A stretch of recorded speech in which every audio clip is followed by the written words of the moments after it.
안녕하세요. 1월 20일 목요일 말드라의 정진용 목사입니다. 오늘도 말드라에 오신 여러분들을 환영하고 축복합니다. 어제는 하늘에서 눈이 참 많이 내리더군요. 그 눈이 마치 아브라함에게 보여주셨던 밤하늘의 별처럼 저는 보였습니다. 그리고 그 눈이 이 땅에 내려와 결국 강으로 바다로 흘러내려갈 그런 씨앗이 됨을 보며 수승대에 대한 기억도 다시 한번 났답니다. 제게 그런 시청각 자료 통해서 깨닫게 하시고 또 다시 일어날 힘을 주시는 하나님께 감사하며 오늘도 말드라 힘차게 출발해 보도록 하겠습니다. 자, 출발!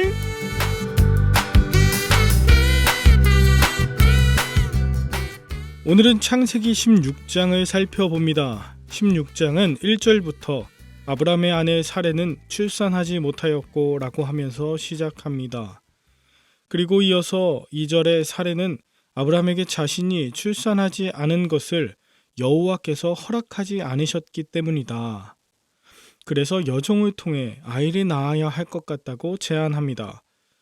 아브라함은 그 아내 사레의 말을 듣게 되죠. 3절에 아브라함의 아내 사레가 자기의 여종 애굽 사람 하갈을 데려다가 남편 아브라함에게 데려가 하갈을 첩으로 새 번역으로는 아내입니다. 아내로 맞이하게 했습니다.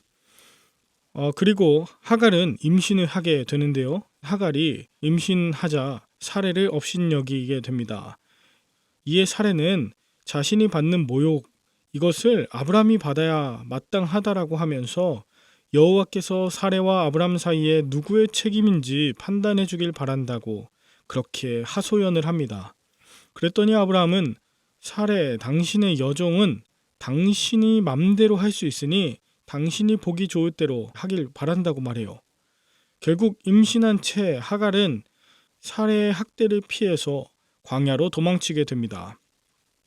그런데 7절 여호와의 사자가 수르 광야에 도망친 하갈을 찾아와 네가 어디서 왔으며 어디로 가는 길이냐며 그의 마음의 고통을 들으시고 또 그 슬픔을 위로하십니다. 그러면서 그 복중의 아이가 아들이며 그 이름을 이스마엘이라 하라. 그리고 그 후손을 축복하겠다라고 약속하셔요. 하갈은 그 셈의 이름을 나에게 나타나신 살아계신 분의 우물이란 뜻으로 브엘라 헤로이라고 명하였습니다. 하갈은 이스마엘을 낳았고 그 당시 아브라함의 나이는 86세였다. 이것이 창세기 16장의 내용입니다. 여러분, 이 이야기를 들으셨을 때 먼저 어떤 느낌이 드셨나요? 저는 먼저 사레에 대해서 이야기하고 싶습니다. 사레, 그녀는 아브라함의 후손의 약속을 받은 지 10년이 지나도록 아이가 생기지 않았지 않습니까? 많이 불안했겠죠. 가만히 보니 남편 아브라함은 별 생각이나 계획이 없는 것 같고 시간이 흐를수록 가능성은 점점 희박해지고요. 그래서 생각해낸 것이 자신의 종 하갈을 첩으로 들이자는 것이었습니다. 사레가 정말로 내 남편이 다른 여인에게 아이 갖는 것을 원했을까요? 그렇지 않았죠. 사실 애굽에 내려갔을 때 남편 아브라함은 바로에게 자기 사라를 내어줬던 자 아닙니까? 그것이 정말 가슴 아픈 일이라는 것을 사라 본인도 알고 있었을 텐데 그럼에도 불구하고 그렇게 몸종을 통해 대를 잇길 원했던 사레의 마음을 공감하게 됩니다. 그러나 하갈이 임신하고 나자 사레는 멸시받게 되죠. 그래서 사레는 하갈이 저렇게 기고만장한 것 결국 남편인 아브라함이 하갈에게 자신을 업신여기는 것과 연관이 있다. 이렇게 생각해서 이 책임은 당신에게 져야 된다. 하나님이 이를 판단해 주시기 원한다고 하소연을 했어요. 그런데 아브라함은 오히려 사레에게 책임을 넘기면서 당신 눈에 좋을 대로 하라고 마음대로 하라고 해버리죠. 이에 사레는 하갈을 학대했고 하갈은 도망치게 돼서 마침내 사레는 몸종도 잃고 아이도 잃을 상황이 되었습니다. 누구도 이런 상황을 원치 않았을 텐데 이러한 일이 벌어지게 되었네요.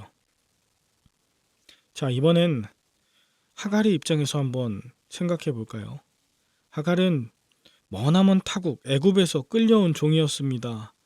하갈은 그 가정의 아픔을 알기에 비록 원치 않는 시바지 임신을 하긴 했지만 그래도 그 가정의 오랜 바람이 자신으로 인해서 해결된다면 또한 자신의 인생도 종의 인생에서 이제는 종이 아닌 자유인으로, 그리고 가장 결정적인 것은 자신의 자식은 인간다운 대우를 받으면서 살길 원하는 그런 꿈이 있었을 것입니다.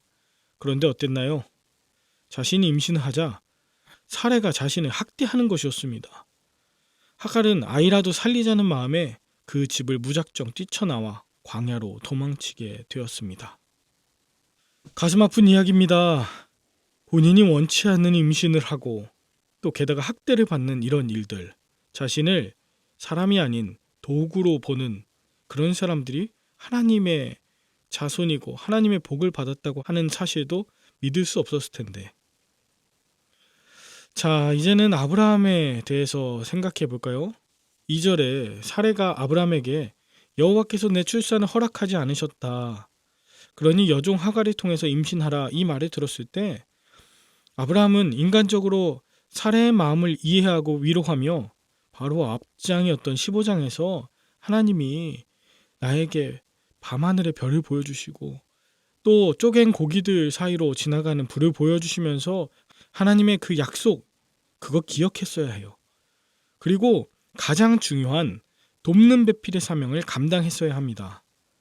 사레가 하갈로부터 멸시를 받는다고 다시 한번 하소연했을 때에 그는 역시 본부인 사레의 마음을 위로하고 돕는 배필, 즉 에제르의 사명을 잘 감당했어야 합니다. 그런데 어떻게 합니까? 그는 사레가 시키는 대로, 아니면 사레가 범죄하도록 또 감정적으로 행동하도록 방관한 자 아닙니까? 저는 16장을 통해서 계속해서 같은 질문이 생겼습니다. 이 일은 과연 누구의 책임인가? 사레가 임신하지 못하는 것 누구의 책임인가? 하갈이 임신한 것은 누구로 인함인가? 사레가 받은 모욕은 누구 때문인가? 하갈이 도망친 것은 누가 잘못했기 때문인가? 우리는 계속 어떤 일 앞에서 누군가의 책임, 원인, 누구 때문이냐는 것을 묻죠. 자신의 책임이라 인정하지 않기에 누군가에게 하소연도 하고 또 하나님이 판단해 주길 원한다면서 힘있는 사람 앞에가 재판을 요청하기도 합니다. 남을 비방하고 업신여기다가 심지어 도망치기까지 합니다. 그런데 오늘 본문은 우리에게 정말 중요한 것이 있음을 알려줍니다. 사람은 늘 누구에게나 책임을 묻는데 하나님께서는 바로 그 일이 나의 죄 때문임을 기억하게 하시고, 그럼에도 불구하고 그 일을 통해 역사하시는 분, 오히려 하나님께서 책임져 주신다는 복음을 우리에게 알려주십니다. 하나님은 여전히 아브라함이 말씀을 따라 신실하게 살아갈 것을 기대하고 계시고, 사레가 이후에 임신할 모든 가능성이 끊어졌음에도 불구하고 비록 그렇게 행동했어도 사라를 통해서 역사하실 것을 기대하고 계시며, 하갈이 사레를 업신여기고 스스로 도망치고 또 쫓겨나도 찾아오셔서 하갈을 또 이스마엘을 책임져 주시겠다고 약속하시는 분입니다. 사랑하는 말드라 식구 여러분, 혹시나 하갈처럼 원치 않게 임신을 경험하신 적이 있나요? 또한 내가 누군가로부터 인격체라기보다 그저 도구처럼 느껴진 경험 있으십니까? 소중한 생명이 생겼는데 누군가에게 학대나 버림을 받은 적이 있나요?